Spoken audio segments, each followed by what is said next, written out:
My son Kyle was 12 years old, standing in our garage with a hammer too big for his hands, saying, "Daddy, hold this part still so I can hammer it." We were building a toolbox together. He carved his initials into the lid, crooked. I never fixed them. Kyle is 41 now. He lives in Columbus. I haven't had a real conversation with him in over a decade. I keep that toolbox on a shelf in my apartment. I keep my will inside it now. And I need to tell you how a family disappears. Not all at once, but one story at a time. My name is Glenn Waverly. I'm 67 years old.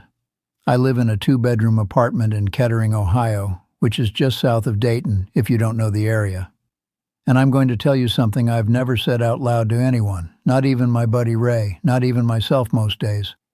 I lost my children. Not to an accident, not to a disease. I lost them to a story, someone else's version of me. And by the time I figured out what was happening, they'd already made up their minds. I wake up every morning around 5:30. Doesn't matter if I set an alarm. The body just does it. 31 years at a GM plant will do that to you. Your body doesn't know you retired. I get up, I make the coffee. I've got this coffee maker, same one from the old house on Rosemont Drive. It's a 12-cup. I fill the whole thing every morning. I drink maybe 3 cups. The rest just sits there and goes cold. I know I could make less.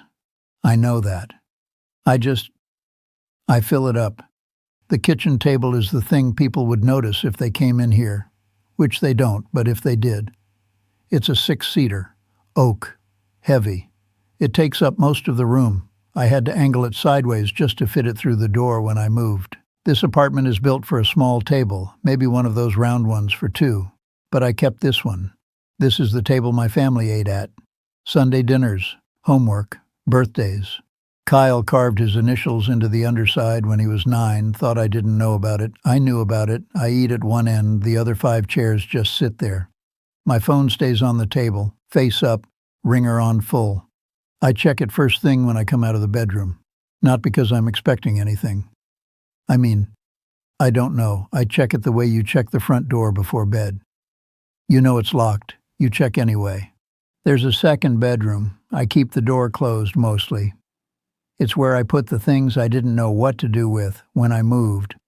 Kyle's baseball trophies from middle school, a framed photo of Megan at her high school graduation, some boxes. And on the shelf there's a wooden toolbox. I'll get to that. But it's there. It's always there. This apartment is quiet. That's the thing about it. It's not a bad place. The heat works. The neighbors are fine.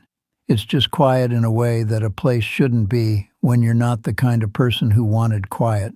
I wanted noise. I wanted the door opening and closing and someone yelling from the other room and shoes by the front door that weren't mine. I wanted a full house. I got a full coffee maker and 5 empty chairs. The house on Rosemont Drive. That's where I need to start. 3 bedrooms, 1 bathroom, which was a whole situation when the kids were teenagers, and a 1-car garage I turned into a workshop over the years. It wasn't big, it wasn't fancy, but it was ours. We bought it in 1995. And I remember Linda standing in the kitchen the day we got the keys, spinning around with her arms out saying, "Glenn, we own a house." Like she couldn't believe it. I couldn't either, to be honest. My family, we came from southeastern Ohio, coal country. Owning a house felt like something other people did. Saturday mornings were mine and Kyle's. That was our time. Kyle was my older one. When he was 12, I decided we were going to build a toolbox together, a real one. Measure, cut, sand, finish, the whole thing. I wanted to teach him something with his hands, something that wasn't a screen. So we'd go out to the garage and I'd turn on the radio, the oldies station, always the oldies, and we'd work. He was 12, so he'd get impatient. He wanted to skip the sanding. I said no. You sand it right or it splinters. That's just how it works. I can still hear him. Standing there with the hammer, too big for his hands, saying, "Daddy, hold this part still so I can hammer it." And I'd hold the piece steady and he'd swing, and half the time he'd miss and hit the wood wrong, and we'd start over. He didn't get frustrated. He just kept going. That was Kyle at 12. When we finished, he took a pocket knife and carved his initials into the lid. K-A-W. Kyle Arthur Waverly. I gave him my middle name. The letters were crooked, not even close to straight. I didn't fix them. I wouldn't have fixed them for anything. Megan would come out to the garage and sit on the step and watch. She was younger, 9, 10. She'd ask, "When's it my turn, Daddy?" And I'd say, "Soon, Meg. We'll build something together, too." I meant it, I did. Sundays we did dinner, my mother's pot roast recipe, the one with the onion soup mix, nothing fancy, but it fell apart on the fork if you did it right. Linda would make the sides. The table, that same table in my kitchen right now, would be full. Kyle kicking Megan under the table, Megan yelling, Linda telling them both to stop, me pretending I didn't see it because honestly, the noise was the whole point. That noise meant everyone was there, everyone was fine. I believed certain things back then. I believed I'd walk Megan down the aisle someday. I believed Kyle would bring his kids over on Sundays and I'd teach them what I taught him. Measure twice, cut once. I believed the table would get more crowded, not less. I thought we were building something. I thought Rosemont Drive was the beginning. It was the peak. I just didn't know it yet. Linda and I want to be fair about this. We were good for a long time. We met at a plant picnic in 1989. She was with a friend of a friend. She made me laugh, which wasn't easy. I'm not a laughing kind of guy, but she got me. We were young and it worked. And then it didn't. But I'm getting ahead of myself. Things started going wrong around 2005. I was working long hours, overtime every week, sometimes 6 days. The plant was pushing production and I was quality control, which meant if something was off, I stayed until it was right. I was tired all the time. Linda said I was never home. She wasn't wrong. I said she didn't understand how hard I was working to keep everything going. I wasn't wrong either. That's the thing about the end of a marriage. Two people can both be right about completely different things, and it still falls apart. I shut down. I'm not going to pretend I didn't. The last 2 years of that marriage, I came home, I ate, I went to the garage, I stopped talking, I stopped trying. Linda would want to have a conversation about us, about the kids, about anything, and I'd sit there. I didn't have the words. I didn't know how to say what I was feeling because I didn't know what I was feeling. I was just tired. And tired isn't something you can explain to someone who needs you to show up. She was right that I checked out. I see that now. Took me a long time, but I see it. The divorce was in 2007. Kyle was 15. Megan was 11. It was the quiet kind of ugly. Lawyers and custody schedules and a house that got sold to people who probably ate at that same kitchen table without knowing what it used to hold. Glenn moved to an apartment. The kids stayed with Linda. That was the arrangement. I should have fought harder for custody. That's the thing I carry. I didn't fight because I thought being reasonable would matter. I thought if I didn't make it ugly, the kids would see that. They'd know their dad was trying to do the right thing. I thought they'd understand when they were older. They didn't understand. Because they got a different version. I'm not going to sit here and call Linda names. She's their mother. She always will be. But after the divorce, not right away, not all at once, things started getting back to me. Things she was saying, not big dramatic accusations, small things, comments. Your father didn't want to be here. Your father chose to leave. When Megan cried because I wasn't at the house anymore, Linda told her, and I didn't find this out until years later. She told her, "I don't know why your father didn't fight for you, sweetheart." Megan was 11. She heard that from her mother, and what was she supposed to think? By the time Kyle was 18, he believed I'd walked out on the family, that I'd chosen to leave, that I didn't fight for them because I didn't want them enough. None of that is what happened. But you can't compete with a story someone's been telling for years. You just can't. The truth doesn't stand a chance against a story that got there first. The last real conversation I had with Kyle, the last one that mattered, was around 2012. He was 20. I tried to explain what happened with the divorce. My side. What I did wrong, sure, but also what actually happened versus what he'd been told. He cut me off. He said, "Mom told me everything, Dad. I know what happened." I said, "Kyle, what did she tell you?" He wouldn't say, not specifically, just, "I know, Dad, I know." I felt the door close. I could feel it, and I didn't kick it down. I should have. I should have sat there and said every single thing until he heard me. But I was too proud, or too tired, or too scared of finding out exactly what version of me had been living in my son's head for 5 years. That's on me. I let pride keep me in the car, more than once. It's been 15 years now. 15 years of trying different things and none of them working. I wrote them letters, both of them. 2015, long ones. Sat at this table for 3 days getting the words right. I told Kyle and Megan everything, what I did wrong in the marriage, what I wish I'd done different, what actually happened with the custody, how much I loved them, how I never stopped. I sent them certified mail because I needed to know they arrived. The return receipts came back, signed, both of them. Neither one responded.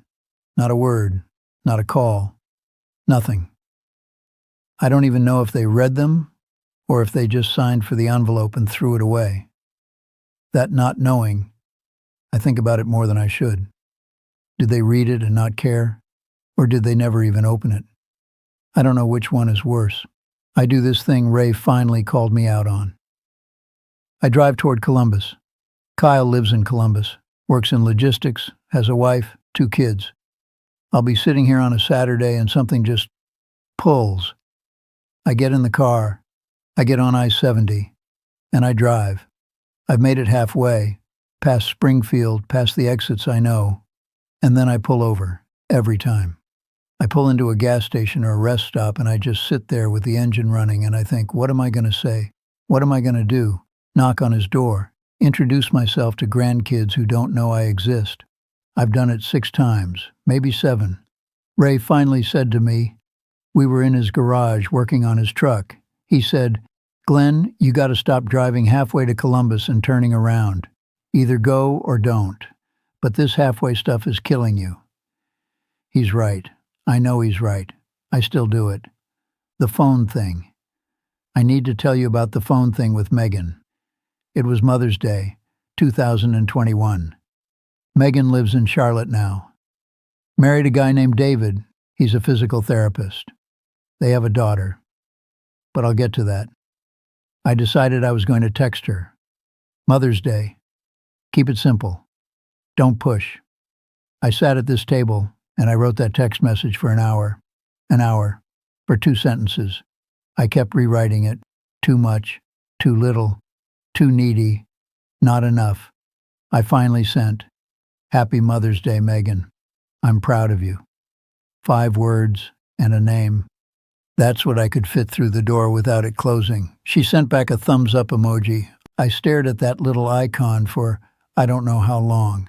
10 minutes, maybe. I didn't know what to do with it. A thumbs up. Not "thanks, Dad." Not "I appreciate that." A thumbs up. The same thing you'd send to a coworker who asked if the meeting time works. That's what I got. And the thing is, that thumbs up is the most my daughter has given me in years. So I held on to it. I'm still holding on to it. I need to tell you about Sophie. Sophie is Megan's daughter. She's 6 years old. She's my granddaughter. I have never met her. I know she exists because I found Megan's Facebook page. I'm not friends with Megan on there. I just found it. Most of it's private. But there was one photo. Public. Looked like an Easter thing at a church. Sophie was wearing a yellow dress. Little gap-toothed smile. I saved that picture to my phone. It's in a folder by itself. One photo. One folder. I look at it the way you'd look at a postcard from some place you know you're never going to go. Christmas 2023. I drove to Bob Evans. Donna was working. She's the waitress who knows me, knows my order before I sit down. She brought me the turkey dinner and a slice of pumpkin pie, said it was on the house. I sat in that booth Christmas Day, and a waitress being kind to me was the closest thing to family I had in that moment. I tipped her $40. I drove home. I turned on the television and turned off the lights and sat there until I fell asleep in the chair. People say things, they mean well. Have you tried reaching out? I have. Give it time. It's been 15 years. Maybe if you just showed up and said what? Walked into a life where I've been cast as the man who didn't want his own children and what? Introduced myself, corrected the record, in front of their mother, who's been building that record since 2007. I don't know. I don't know. Kyle, if you can hear this. I'm not going to pretend I was perfect. I wasn't. I shut down in that marriage. I stopped showing up emotionally before I ever left that house physically. Your mother was right about that, and I've spent a lot of years wishing I could go back and do it different. I would give anything to go back to that kitchen table and say the things I didn't know how to say then. But Kyle, the story you got about me isn't what happened. I didn't leave because I didn't want you. I didn't stop fighting because you weren't worth fighting for. I stopped fighting because I thought being calm and reasonable was the right thing. I was wrong. I should have fought like hell. I should have driven all the way to Columbus every single time instead of turning around at the rest stop like a coward. I don't need you to forgive me for the things I actually did. I need you to stop punishing me for the things I didn't. You've got 2 kids I've never met. I think about that every single day. Every day, Kyle. I think about a 12-year-old boy with a hammer that was too big for his hands saying, "Daddy, hold this part still." I think about that boy, and I can't find him. I don't know where he went. Megan, sweetheart, you sent me a thumbs up on Mother's Day, and you probably forgot about it 5 seconds later. I've been carrying it around for 4 years. That's the kind of math that doesn't make sense to anyone but me. You were 11 years old, and you cried and asked me not to leave. And I didn't leave, Megan. I was asked to go. But you didn't know that, because no one told you that part. And by the time I could have, I don't know. I don't know if you'd have believed me. The other version was already in there, already set. I'm not asking you to choose between me and your mother. I would never ask you that. I'm just asking you to leave a little room for the possibility that the story you were told isn't the whole story. That's all. Just a little room. And Sophie, if you ever find this somehow, and I don't know how you would, but if you do, your grandpa tried. I tried to be there. I don't know what they'll tell you about me. Maybe nothing. Maybe that's worse. But I tried, and I would have been so good to you. I would have taught you things. I would have built something with you in the garage, a birdhouse maybe, or a little shelf for your room. I would have let you carve your initials crooked, and I wouldn't have fixed them. I would have been so good to you. I'm not doing this to make anyone feel guilty. I'm 67 years old, and I've spent 15 years being quiet, and quiet hasn't fixed anything. It hasn't brought anyone back. It hasn't changed the story. So I figured maybe saying it out loud one time is better than carrying it around until they put me in the ground with it still in my chest. The porch light's on. I don't have a porch anymore. It's an apartment with a hallway light. But it's on. It's always on. I'm sitting at the table, the same table. The coffee's gone cold in the pot. The phone is right here, face up, like always. The 5 chairs are doing what they always do, which is nothing, which is everything. I got up this morning and I went to the second bedroom and I picked up that toolbox. Ran my thumb across the lid where Kyle carved those letters. K-A-W. Still crooked after all these years. You'd think wood would smooth out over time, but it doesn't. It holds on to things. I guess we have that in common. I keep my will in that toolbox now. My insurance card. Kyle and Megan's birth certificates. The papers that prove I had a family.